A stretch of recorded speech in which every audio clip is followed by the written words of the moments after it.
গতকাল সন্ধ্যা থেকে ব্রাহ্মণপাড়া যে উপজেলা সেই উপজেলার প্রায় ৩০টি গ্রাম নতুন করে প্লাবিত হয়েছে এবং সেখানে প্রায় ৪০,০০০ সাধারণ জনগণ যারা রয়েছে তারা কিন্তু ইতিমধ্যে পানিবন্দী রয়েছে। বুড়িচং উপজেলায় মোট ১০৫টি গ্রাম প্লাবিত হয়েছে এবং সেখানে প্রায় ১,৭৫,০০০ মানুষ পানিবন্দী অবস্থায় রয়েছে এবং ১০,০০০ মানুষের মতো ইতিমধ্যে কিন্তু তারা ক্ষতিগ্রস্ত হয়েছে। পানির লেগে কোনো ঘরতে বাইরে যায় না, তো যে কোনো খাওয়া দাওয়া প্রচুর মধ্যে পাওয়া যেতেছে।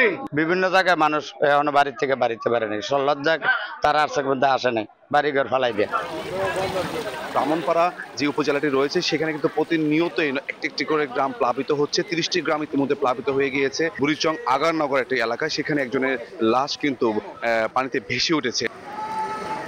যাদেরকে উদ্ধার করে আশ্রয় কেন্দ্রে রাখা হয়েছে তাদেরকে কিন্তু বিশেষ করে যারা স্বেচ্ছাসেবী সংগঠনগুলো রয়েছে তারা তাদেরকে ত্রাণ দিচ্ছে, শুকনো খাবার, বিশুদ্ধ পানি, খাবার স্যালাইন সরবরাহ করছে। পুরো কুমিল্লা জেলা জুড়ে প্রায় ২৬০টি মেডিকেল টিম করা হয়েছে।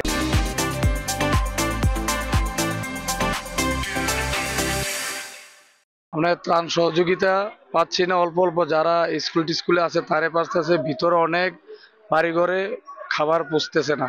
আমার বরাসার উচ্চ বিদ্যালয়ে আছে ৫০০ লোক, ৮১টা পরিবার অলরেডি আশ্রয় নিয়ে রাখছে।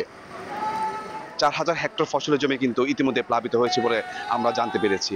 তো এই ছিল আমার কাছে সর্বশেষ কুমিল্লা থেকে ইশতিয়াক আহমেদ, সময় সংবাদ।